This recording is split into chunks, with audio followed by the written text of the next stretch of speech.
El Señor no vino en el periodo de la Edad Media, aquellas persecuciones terribles donde crucificaban a los cristianos, los quemaban en hogueras en Europa, ¿verdad?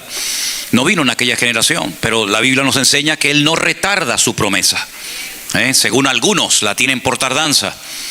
Uno se pregunta, ¿y cuál es el motivo por el cual todavía no ha venido el Señor? Para que los que no se hayan arrepentido lo hagan lo antes posible. Ese es el motivo principal. Podría venir en cualquier momento, pero la Biblia dice que Él quiere que todos los seres humanos procedan al arrepentimiento. Porque hay algo que nos separa de Dios y es lo que se llama el pecado. El pecado Dios lo abomina, Dios aborrece al pecado. Y hay todavía tanta gente que se revuelca y se goza y disfruta de su mala vida, de sus pecados, de su desorden. Entonces Dios en su infinita misericordia le está dando oportunidad a todas las naciones de la tierra para que se arrepientan. Algunos están aprovechando la oportunidad que Dios les da, otros se burlan, otros se ríen, ¿no? El Señor Jesucristo dice que los últimos tiempos se parecerían mucho a los tiempos de Noé. ¿Se acuerdan de Noé? ¿Verdad? No es un cuentito que se le cuenta a los niños en la escuela dominical para tenerlos entretenidos. No, eso fue algo real, fue algo verídico que ocurrió. Hay señales del diluvio en muchas partes del mundo. En el mismo Israel, cuando vamos, yo señalo, digo, mira las distintas capas, los distintos colores hasta aquí, ¿verdad? Dice la palabra de Dios que llegó el diluvio. Miles, tal vez millones de personas durante el diluvio perdieron la vida. No era la voluntad de Dios que nadie pereciera. De hecho, tuvo 120 años Noé predicando un mensaje de juicio, un mensaje de advertencia. Dedicó prácticamente toda su vida a la construcción de un barco que no cabría en este lugar. Pero dice la Biblia que solamente 8 personas se salvaron. Sus 3 hijos con sus respectivas esposas, su esposa y él. Nadie quiso entrar al arca. Me imagino que se reirían de Noé, ¿no? Diría, este hombre está loco, está construyendo un barco enorme, gigantesco, no cerca del mar o cerca de un río, sino tierra adentro. Se burlarían de él, se reirían sin lugar a dudas. Pero él seguía y seguía, un día, un año, otro año, hasta que dice la Biblia que el Señor cerró la puerta. Y comenzó a llover. Y me imagino a muchas personas diciendo, oye, ¿no será verdad lo que dijo Noé? Está comenzando a llover y cada vez llueve más y sigue lloviendo y sigue lloviendo. La palabra de Dios dice que auténticas cataratas del cielo caían sobre la tierra y en poco tiempo el agua comenzó a subir y miles de personas perdieron la vida. Solamente se salvaron los que estaban dentro del arca, los que creyeron al mensaje divino, los que se prepararon y aprovecharon su oportunidad. Bueno, por toda la historia encontramos hombres y mujeres que se rieron, se burlaron de Dios y perdieron su oportunidad. Miren, por ejemplo, el día que al Señor Jesucristo lo crucificaron, ¿se acuerdan? Allí en el monte de la Calavera, dice que había a su derecha un ladrón que estaba crucificado juntamente con él. A su lado izquierdo había otro. Uno se burlaba, uno se reía, uno se metía con el maestro y le decía, si eres tan poderoso, sálvate a ti mismo y a nosotros también. Sin embargo, el otro se le queda mirando y le dice, ¿no tienes temor de Dios ni siquiera estando a punto de morir? Nosotros estamos padeciendo justamente porque nos merecemos este castigo. Pero qué mal hizo este hombre. Y entonces es cuando le dirige al Señor aquellas palabras que todos conocemos. Señor, acuérdate de mí cuando vengas en tu reino. Jesús podía haberle dicho, ahora te acuerdas de mí, ahora me pides clemencia, ahora me pides perdón. Ya es demasiado tarde, querido. Tú sabías lo que tenías que hacer. ¿Quién sabe si a lo mejor oyó algún sermón, alguna predicación, alguna enseñanza del maestro? Y es ahora, en el último momento de tu vida, que te acuerdas de mí. Pero el Señor no lo rechazó porque Él dijo, venid a mí todos los que estáis trabajados y cargados, que yo os haré descansar. Y el Señor le dijo, hoy estarás conmigo en el paraíso.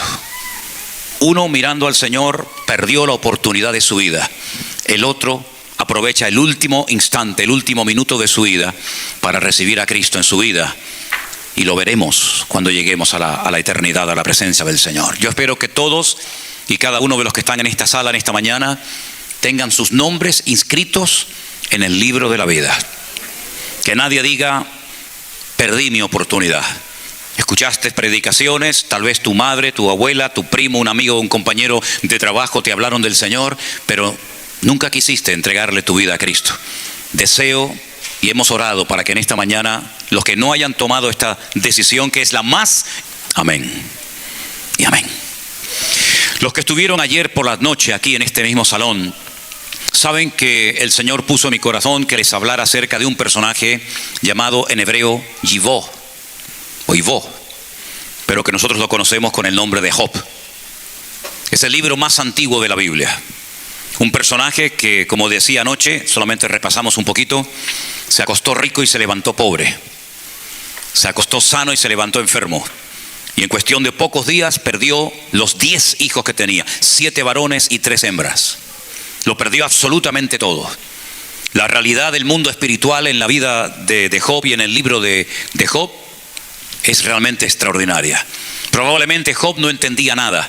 De hecho, él tenía 3 amigos que vinieron de lejanas tierras para consolarlo, para animarlo, pero fue todo lo contrario. Aunque estuvieron una semana sin poder pronunciar ni una sola palabra, viendo la tristeza, viendo el dolor, viendo el sufrimiento de Job, dice que no pudieron hablar nada durante una semana. Finalmente se atreven a hablarle y todos comienzan a decir: si fueras tan bueno, no te estaría pasando lo que te está pasando. Seguramente hay algún desorden, algún pecado oculto en tu vida, y esta es la retribución, este es el castigo, el juicio de Dios sobre tu vida. Personas que no supieron leer las circunstancias. Los 3 se equivocaron, juzgaron injustamente a Job. Job no había pecado, Job no estaba en desobediencia, en rebeldía, sino que Job estaba siendo tratado por Dios, y era un periodo transitorio en el cual Dios le estaba tratando de mostrar a Satanás con hechos, ¿verdad?, con una evidencia fuera de toda duda, que cuando el Señor dijo no hay otro como Él en toda la tierra, Dios no se había equivocado. Sin embargo, sus amigos no hacían más que condenarlo, culparlo: algo habrás hecho, hay algún pecado oculto en tu vida, tú eres una persona llena de apariencia, pero en el fondo eres una persona completamente diferente. Todos se equivocaron. Y yo creo que una de las peores desgracias que le puede ocurrir a los creyentes, a la iglesia hoy en día, es no saber leer, no saber discernir, interpretar lo que está ocurriendo. De hecho, el apóstol Pablo dice en 1 Corintios que el hombre natural, es decir, el que no ha nacido de nuevo, el que no conoce a Dios, el que no lee su palabra ni la escudriña, dice que para él las cosas de Dios son locura. No las puede entender, no les da ninguna importancia. Sin embargo, el hombre que ha nacido de nuevo, el hombre cuyo corazón tiene al Espíritu Santo morando con él y ora y tiene comunión con el Señor, dice que discierne todas las cosas. Y eso es lo que necesitamos urgentemente los cristianos en este tiempo en el que vivimos: discernimiento espiritual, para no quejarnos, para no lamentarnos, para no pensar o creer por un instante que el Señor nos está tratando injustamente, sino para saber lo que está sucediendo y tener el consuelo de las Escrituras y poder estar firmes y constantes, creciendo en la obra del Señor siempre, y no dejar que nada ni nadie robe nuestra fe, que nada ni nadie nos tambalee, nos sacuda de tal manera. En unas palabras que Job dijo cuando estaba pasando el peor momento de su vida, cuando recién acababa de enterrar a sus 10 hijos, cuando perdió el apoyo de su esposa, la cual le dijo: maldice a Dios y muérete de una vez. Cuando lo perdió absolutamente todo, miles y miles de animales, criados, amigos, todo, él dijo estas palabras: yo salí desnudo del vientre de mi madre y desnudo volveré allá. Dios dio y Dios quitó. Sea el nombre del Señor bendito. ¿Cuántos dicen un fuerte amén? Eso es lo que dijo Job. Y sobre esas palabras, con una profundidad tremenda, vamos a compartir en esta mañana la palabra. Dios dio y Dios quitó. Su esposa supuestamente era creyente y fiel a Dios mientras Dios les bendecía, mientras Dios los prosperaba, mientras Dios les daba. Ella era la más fiel creyente del mundo. Pero en el momento en el que se dio la vuelta la vida de Job y comienza progresivamente a perderlo todo, incluso hasta la propia salud, Ella no entiende que ese Dios que los ha bendecido durante tantos años, que los ha convertido en la gente más rica y poderosa del mundo, que lo pierdan todo. Y es entonces cuando ella se rebela contra Dios. A ella le molesta ver a su marido con esa integridad, con esa entereza, con esa confianza y fe en el Señor. Y es cuando le dice lo que recién os acabo de decir: maldice a Dios, muérete ya de una vez. Y es entonces cuando él dice: Dios nos dio, y ahora es el momento que Dios nos quita por el motivo que no entendemos ciertas y determinadas cosas. Pero yo igualmente voy a seguir bendiciendo y alabando el nombre de mi Dios. Sobre ese texto, vamos a ver en qué momentos de nuestra vida Dios nos puede quitar algo y por qué lo hace. Pensemos en la vida del patriarca Abraham. En el capítulo 12 del libro del Génesis, la palabra de Dios dice así: pero Dios le había dicho a Abraham: vete de tu tierra y de tu parentela y de la casa de tu padre a la tierra que yo te mostraré. Haré de ti una gran nación, te bendeciré y engrandeceré tu nombre y serás de bendición. Yo bendeciré a todos los que te bendigan y maldeciré a todos los que te maldigan, y en ti serán benditas todas las familias de la tierra. Ahora, Abraham vivía en un lugar llamado Ur de los Caldeos, muy cerca del Golfo Pérsico. Y es allí donde él, no sus hermanos, de los cuales vamos a hablar ahora, no su padre, él es el que recibe un llamado de Dios. Y ese llamado de Dios en hebreo se conoce con la expresión Lej Lejá. Cuando tú vas a estudiar en hebreo esa porción, ese trozo de la escritura se conoce como Lej Lejá, que la traducción literal de esa expresión sería sal para ti mismo. Es una expresión un poco extraña traducirla literalmente al castellano, al español, y por eso dice en la Biblia: vete de tu tierra. Pero realmente Dios le dice: vete para ti mismo. En otras palabras, si tú eres capaz de romper con todo lo que te ata en este país, si eres capaz de dejar atrás padre, madre, amigos, religión, cultura, tierra y todo, vas a hacer una tremenda bendición a todas las naciones de la tierra.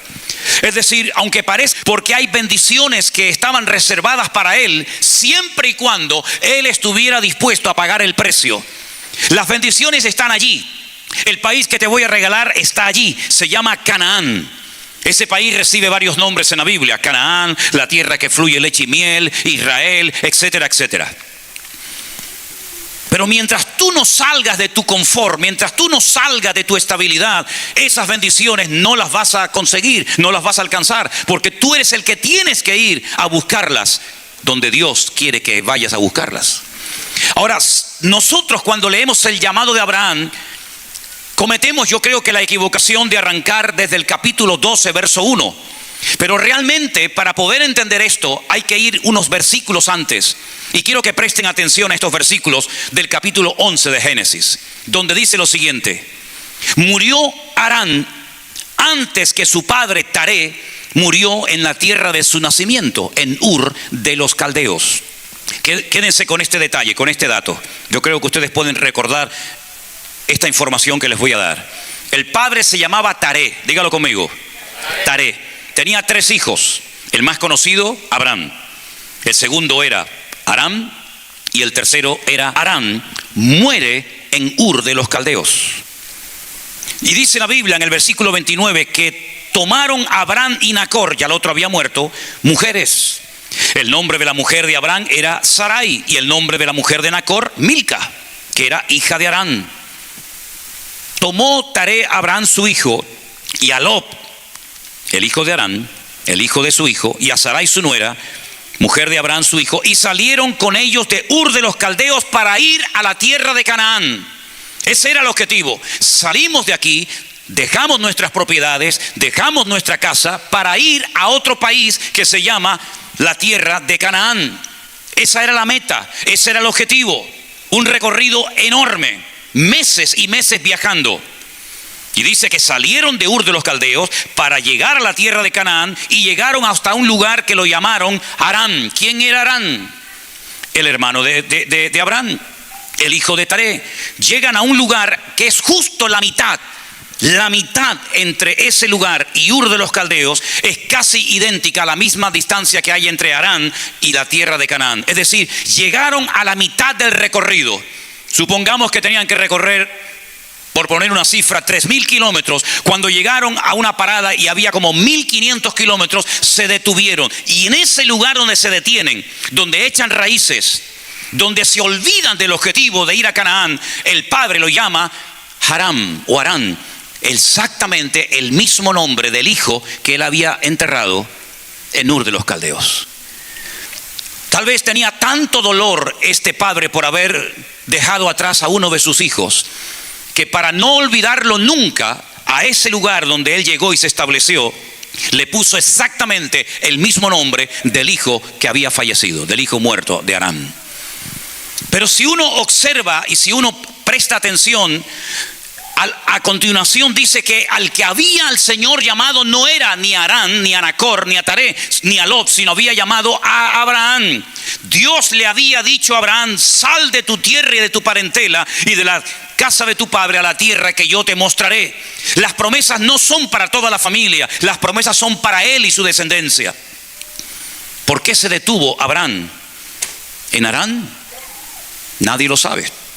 Lo que está bien claro es que se quedó a mitad de camino, como lamentablemente hoy en día muchos creyentes se quedan a mitad de camino. Empezaron bien, con mucho ánimo, con mucho fervor, a por todas, voy a servir al Señor, voy a pagar el precio que sea necesario pagar, pero algo pasó. Tal vez se llevaron una desilusión, tal vez una palabra que esperaban recibir o no la recibieron, yo que sé los motivos. Se pararon a mitad de camino y esa familia, ese joven, ese hermano o hermana que había recibido en su corazón un llamado, que tenía una carga en su corazón por servir al Señor, por el motivo que sea, se detuvo y ahí se quedó a mitad de camino.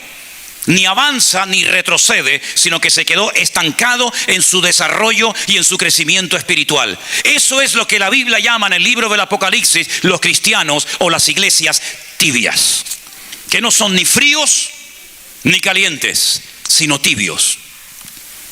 No reniegan del Señor, pero tampoco sirven al Señor.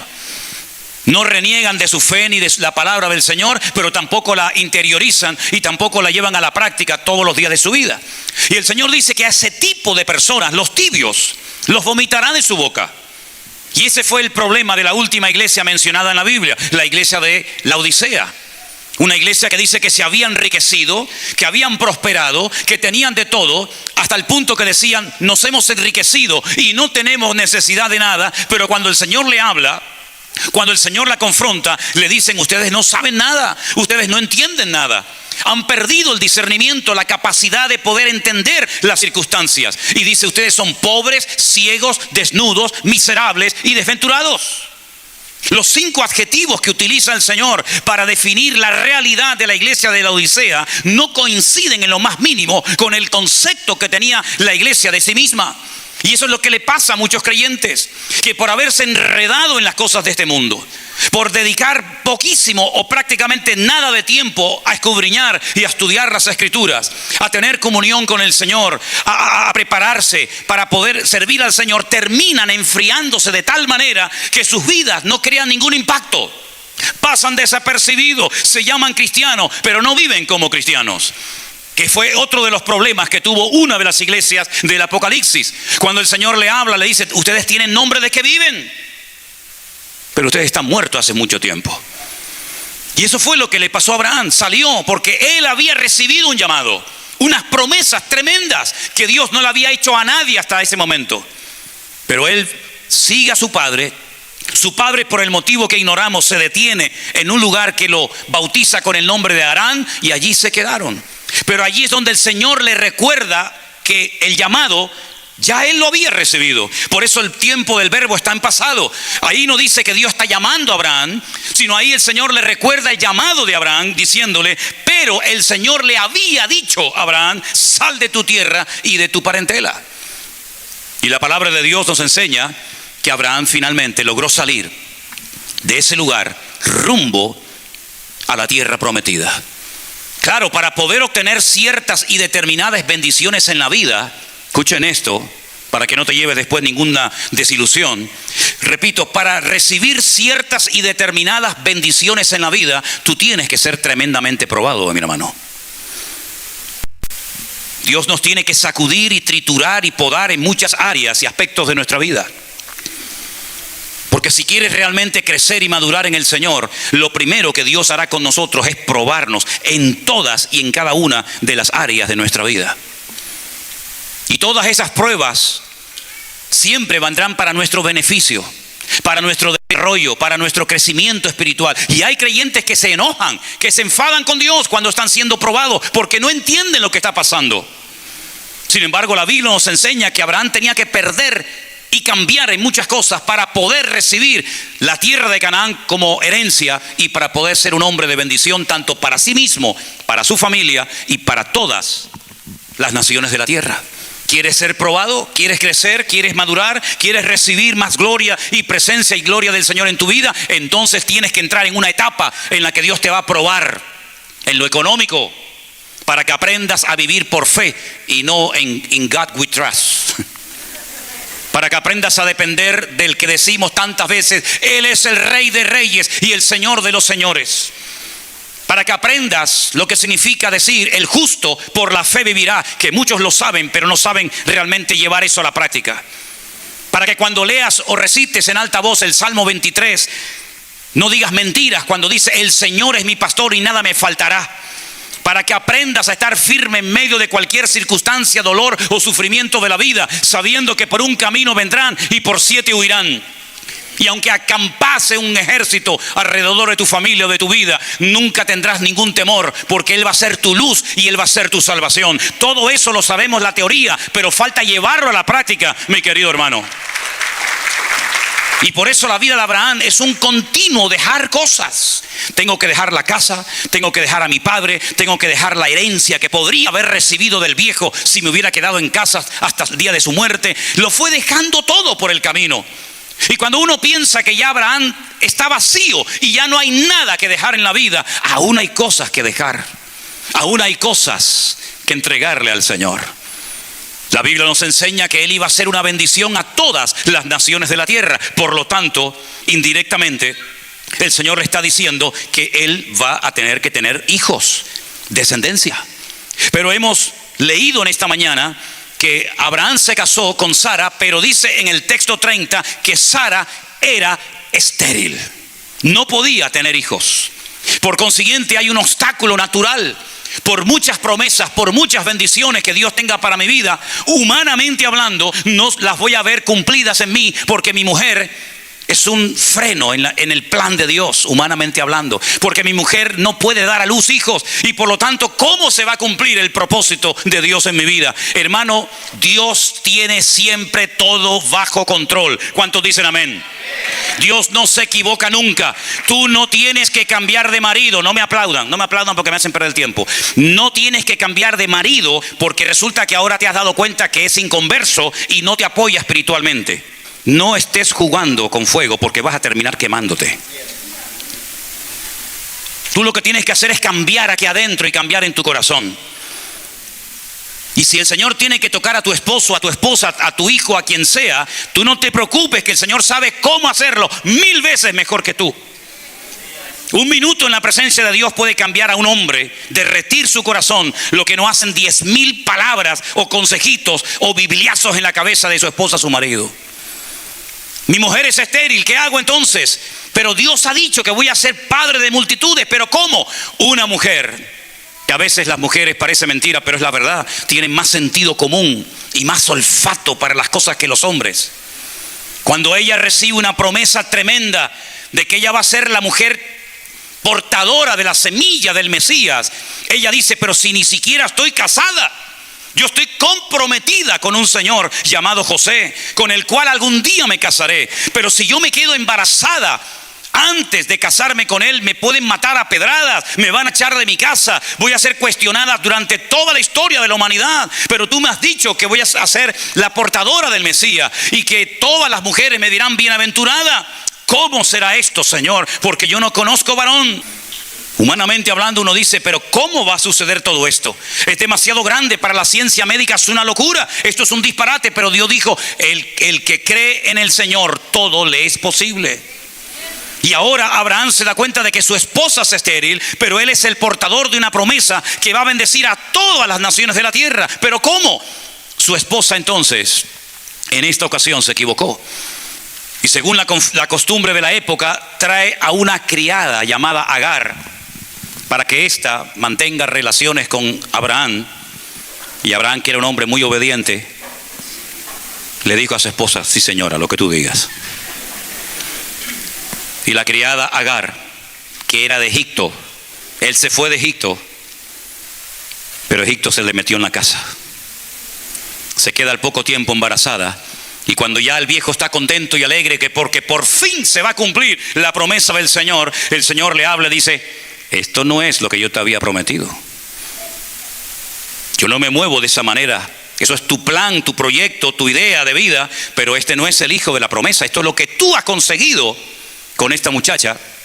Y dice que al poco tiempo ese niño llamado Ismael, y cuya madre era Agar, comenzaron a causar problemas en el hogar, la estabilidad, la paz del hogar. Hermano, mira, no dejes que nadie te robe la paz de la casa, Llámese suegra, llámese suegro, llámese como se llame, no dejes que nadie venga a robar la paz de tu casa.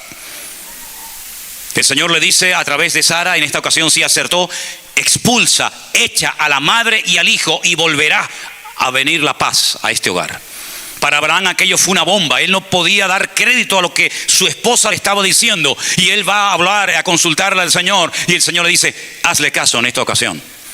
Y dice que expulsó a su hijo de 13 años con un pequeño recipiente de agua y lo manda al desierto. Humanamente hablando, iba a morir tanto el niño como su madre, pero el Señor tenía un plan también para Ismael. Y el Señor lo protegió y lo cuidó hasta el día de hoy. Y entonces el Señor le dice, yo te prometí un hijo con tu legítima esposa. Y ese hijo fue, como bien saben ustedes, Isaac. Así que tuvo que dejar al padre, tuvo que dejar la madre, tuvo que dejar la tierra, tuvo que dejar sus amigos, tuvo que dejarlo todo. Y ahora, para colmo, también tengo que abandonar y expulsar de mi casa a mi hijo, al cual amaba, dice la Biblia. Pero cuando ya Ismael es grande y él por fin ya entiende el plan de Dios, ahora viene otro golpe duro a la vida de Abraham. Hay que seguir todavía dejando cosas por el camino. Y el Señor le dice, sacrifícamelo sobre un altar. Y no era un sacrificio normal y corriente, era un olá. En hebreo la palabra para holocausto es olá. Y olá era una ofrenda que se hacía, pero se tenía que prender fuego al animal. Y en este caso a su hijo Isaac.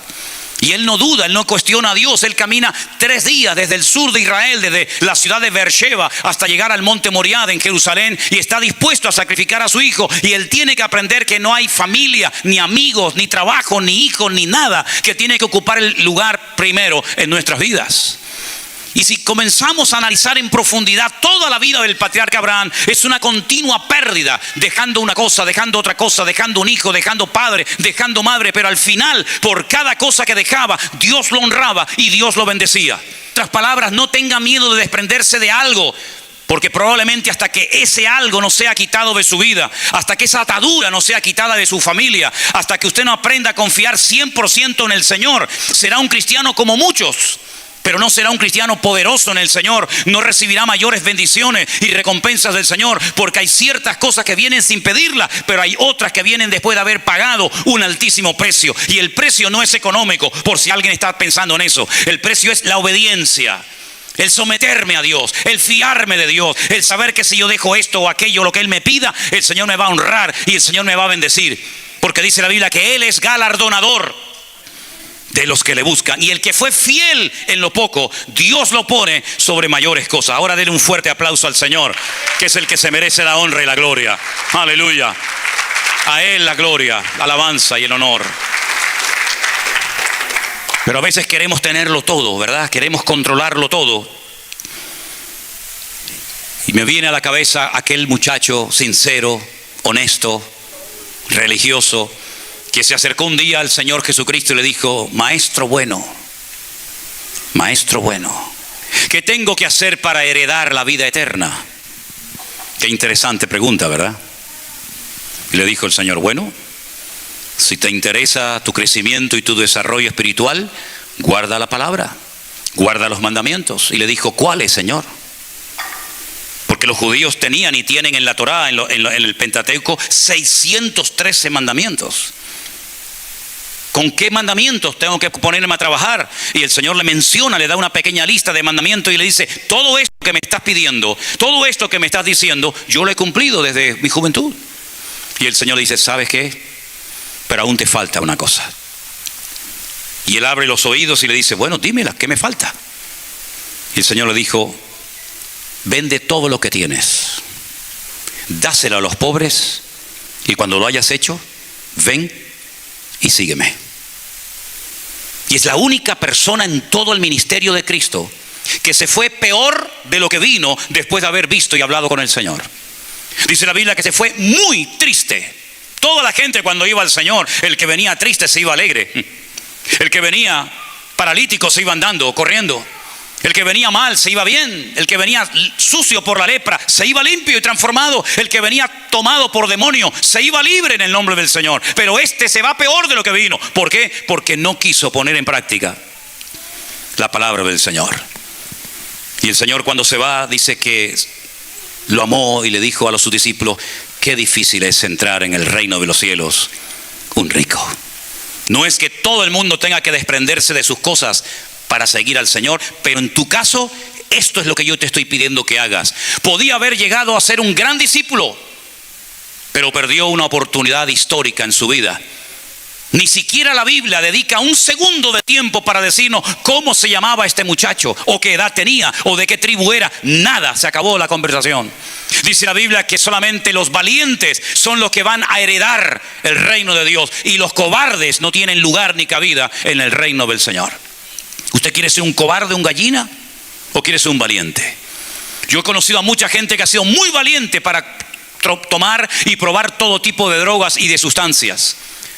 He conocido gente que ha sido muy valiente para tirarse de un puente amarrado con una cuerda, o tirarse en paracaídas, o hacer parapente, o hacer locuras. Han sido muy valientes para muchas cosas, pero luego cuando llega el momento de ser valientes, yo digo, Dios mío, ¿dónde está esa gente hoy en día? Porque hoy en día predicas, hablas y haces de todo, y apenas algunos reaccionan. Pero Señor, tú te acercaste al banco de los tributos y le dijiste a Mateo, sígueme.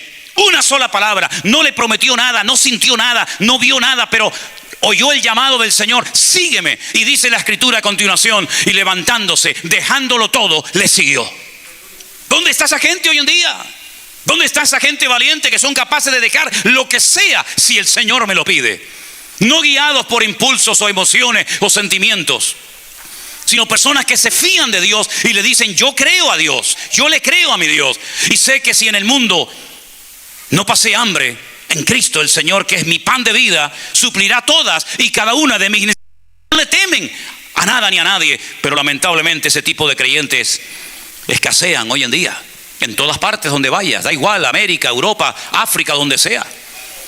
Abraham lo dejó todo y lo recibió todo. El joven rico no dejó nada y no recibió absolutamente nada. ¿Cómo quieres plantearte tu vida? Vamos a llevar a cabo un congreso que ya sería el tercero de la iglesia virtual para todo lo que es el grupo número 3, Europa. Aunque hay hermanos también que vienen de Estados Unidos, de Chile y de otros países, ¿verdad? Y es interesante notar que el lugar que hemos reservado para el próximo año es una propiedad inmensa. Y cuando yo fui a verla hace unos meses atrás para reservarla para el próximo año en Semana Santa, le pregunté al que me estaba enseñando el comedor, las piscinas, las canchas de fútbol, el salón de actos. Le pregunté qué había sido esa propiedad, y ¿saben lo que me dijo?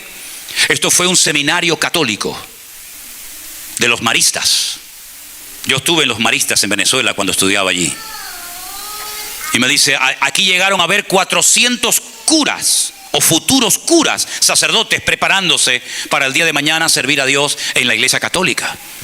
Pero como hoy nadie quiere ser cura, por lo menos en España, no sé aquí, lo cerraron y ahora lo alquilan para retiros, para campamentos, para convenciones, para conferencias. Y yo dije para mí, digo, gloria a Dios que esta gente lo construyó para nosotros, ¿no? Y pusieron las camas, y pusieron las piscinas, y pusieron todas las cocinas para nosotros hoy en día. Pero yo me preguntaba y decía, si esto fuera nuestro, si esta inmensa propiedad fuera nuestra, donde hay docenas y docenas de habitaciones, una capacidad enorme, salones equipados con todo, seríamos capaces de conseguir a 400 hombres, a 400 jóvenes alrededor del mundo para que vinieran aquí durante 7, 8 años a estudiar, para prepararse para servir al Señor. No lo sé si conseguiríamos una docena. Imagínate 400. Por eso cuando uno lee la Biblia y ve hombres tan bendecidos y gente tan usada, uno dice, pero ¿cómo no los iba a bendecir y a honrar el Señor con el tremendo precio que pagaban? Imagínate, ponte en la vida de Job, ponte en la vida de Abraham, ponte en la vida de Jacob, ponte en la vida de Daniel, ponte en la vida de José. Hombres que pagaron un precio elevadísimo. Y hablando de José, otro que también tuvo que dejarlo prácticamente todo. Por ser honesto, por contar los sueños proféticos que el Señor le estaba dando, se puso a la familia en contra. No sé si hay alguien aquí, pero me imagino que como mínimo tendrá que haber uno que el día que te convertiste, le entregaste tu vida al Señor, comenzaste a leer la palabra de Dios y comenzaste a tomarte en serio tu comunión con el Señor. Seguro que alguno en esta mañana aquí puede decir, pues yo tuve también casi la misma experiencia. Miembros de mi familia se pusieron en contra y me dijeron que me había vuelto loco. ¿Hay alguien aquí así? Claro, yo sé que aquí en América tienen un nivel espiritual ustedes elevadísimo. Eso solamente nos pasa a nosotros allí en Europa, ¿no? Pero ¿te das cuenta? Por contar la verdad, por abrir su corazón. Cuidado a quien le abras tu corazón y a quien le cuentes tus cosas, porque no todo el mundo es digno de oírlas ni de recibirlas. José era un jovencito con muy poca experiencia en la vida, un tanto imprudente diríamos, y le contó a sus hermanos los sueños que había tenido y cómo algún día sus hermanos se postrarían delante de él y casi le suplicarían ayuda y favores. No lo entendieron. Otros que no supieron entender las circunstancias, otros que no fueron capaces de discernir aquellos sueños genuinos de parte del Señor. Solamente su padre Jacob dice que analizaba y pensaba, pero qué sueños está teniendo mi hijo tan raro, ¿verdad? Y pasaron los años y él lo perdió prácticamente todo, el crédito de sus hermanos. Sus hermanos realmente en el fondo, más que venderlo, lo que querían realmente, ustedes saben, era matarlo. Cortar una de las tribus de Israel y que no tuviera descendencia, acabar con la vida de José. Y fueron tan descarados que fueron capaces de engañar a su propio padre durante más de 20 años. Diciéndole que una mala bestia del campo había acabado con la vida de su hijo querido, José. Le arrancan la túnica de colores. Le echan sangre de un animal por encima y le dicen al viejo, una mala bestia ha acabado con tu hijo. Tú lo mandaste para que nos trajera comida, pero al final murió en el campo. Y el padre dice que durante 22 largos años lloró y lloró y lloró y no había consuelo para este hombre. Imagínate que uno de nuestros hijos muriera de esta manera. Se quedó sin padre, sin madre, sin hermanos, sin nada. Y lo mandan a un país extranjero y lo compran como un esclavo. De tener una vida cómoda y bonita y tener un padre que lo amaba y un ambiente espiritual, pasa a ser un esclavo, donde ni siquiera podía comunicarse porque tenía que aprender un nuevo idioma. Un esclavo recibiendo órdenes, no había descanso, no había vacaciones, no había derechos humanos, no había nada. Pero la historia sigue contándonos, diciéndonos que hasta al final la esposa del amo le clavó los ojos encima y quería acostarse con él. Y él dice, yo no voy a cometer este pecado, y lo meten en la cárcel por un delito que no había cometido. Y al final, cuando sus hermanos tienen que venir a Egipto a buscar comida, a suplicar un poco de grano, y él reconoce a sus hermanos, pero parece mentira, sus hermanos no lo reconocen a él. Y gritaron de emoción y de gozo. Y dice, id y decirle a mi padre que yo estoy vivo. ¿Qué encuentro tuvo que hacer aquel, verdad? Cuando estos desgraciados tuvieron que decirle al viejo, papá, perdónanos, te hemos engañado durante 20 años. José no lo mató ningún animal. Fuimos nosotros los que lo vendimos como esclavos para Egipto. Y allí va el padre, ¿verdad? Con dolor en su alma. Hasta el punto que cuando el faraón lo ve tan mayor, le dice, pero ¿cuántos años tienes tú? Y Jacob se queda mirando al faraón y le dice, tengo pocos años y malos. Porque fue un hombre que peleó desde el vientre de su madre y toda su vida fue una pelea constante. Dice, tengo 147 años. Y le dijo al faraón, tengo pocos y malos. ¿Qué te parece? Una persona que fue perdiendo y perdiendo y perdiendo todo en el camino. Pero hay alguien, queridos hermanos, que también perdió. Y sobre todo perdió por un instante la comunión y la relación con su Padre. Dice la Biblia en la carta de Pablo a los filipenses, presten atención por favor en esta mañana, algo tremendo que se conoce en griego como kenosis. La palabra kenosis es vaciarse, despojarse, desprenderse absolutamente de todo. El apóstol Pablo describe la vida de Jesús de una forma extraordinaria diciendo, haya pues en vosotros este sentir que hubo también en Cristo Jesús. Filipenses 2:6. El cual siendo en forma de Dios no estimó el ser igual a Dios como cosa a que aferrarse, sino que se despojó.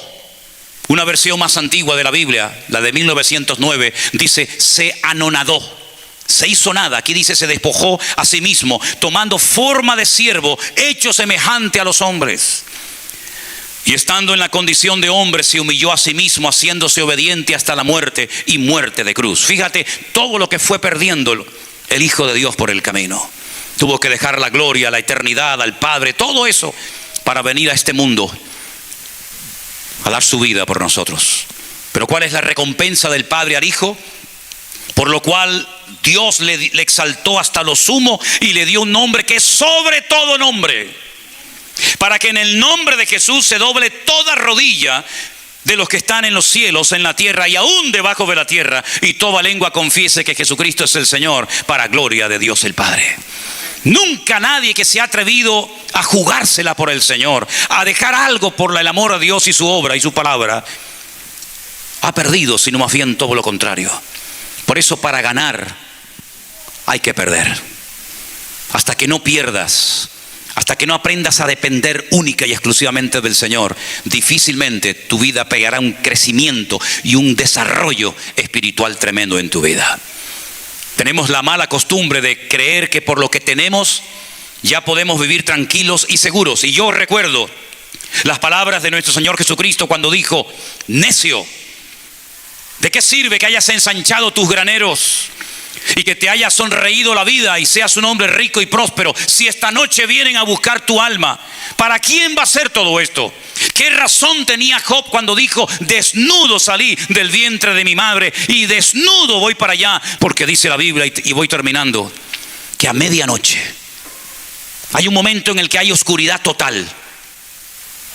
Y en ese momento, cuando el Señor Jesucristo desde la montaña alrededor del mar de Genesaret observó a sus discípulos, dice, a medianoche, cuando no se veía nada, cuando la tormenta arreciaba, cuando las olas eran terribles, cuando el viento era contrario y él veía que no podían llegar a la otra orilla, en ese momento el más duro, el más terrible, el más feo, fue cuando el Señor se presenta a ellos caminando por encima de las aguas y les dice, no temas, no teman, yo estoy aquí con todos y con cada uno de ustedes. ¿Estás navegando con el viento en contra? ¿Hay tinieblas y olas terribles en tu familia, en tu vida? El príncipe de paz está esta mañana con nosotros en este lugar y ha venido a poner paz y orden en tu casa para que tú seas una persona que le crea a Dios y que esté dispuesta a pagar el precio que sea necesario, sabiendo que mi Dios nunca me va a abandonar. ¿Cuántos dicen amén? Cierra tus ojos por favor ahí donde estás. Hay etapas en la vida en las que Dios da, y hay momentos y etapas en la vida en las que Dios quita. Pero es el mismo Dios. No son dos dioses peleados entre sí. No es que a uno le gusta dar y a otro le gusta quitar. No. Dios sabe cómo tratarnos. Dios sabe lo que necesita tu vida en esta mañana. Algunos necesitan hoy recibir algo de parte del cielo. A otros tal vez el Señor tiene que quitarles algo. Pero sea como sea, cierra tus ojos y dile al Señor, Señor, haz en mí tu voluntad. Haz en mí tu voluntad. Corta todas las amarras, corta toda atadura, cualquier costumbre, cualquier actitud de mi vida que está impidiendo mi crecimiento y mi desarrollo espiritual. Yo quiero que en esta mañana, si hay alguien aquí entre nosotros que quiere poner en orden su vida, que quiere ir a por todas en el nombre del Señor, te atrevas a ponerte de pie, pasar aquí delante y juntos oraremos a nuestro buen Dios para que Él haga en nuestra vida lo que Él quiera y como Él quiera. Dios nunca te va a dar lo que tú no necesitas. El Señor siempre vendrá a tu vida con algo que Él sabe que tú necesitas dejar o recibir. Pon sobre el altar a tu Isaac. Pon sobre el altar a tu Isaac. Echa de tu vida a tu Ismael. Deja atrás tu pasado, extendiéndome a lo que está delante, olvidando ciertamente lo que queda atrás, lo que me hicieron, lo que me dijeron. Ya está, ya pasó. Este es el día que el Señor ha creado para que nos gocemos y nos deleitemos en Él. Si hay alguien más que en esta mañana necesita alinear su vida con Dios en el área que tú creas conveniente,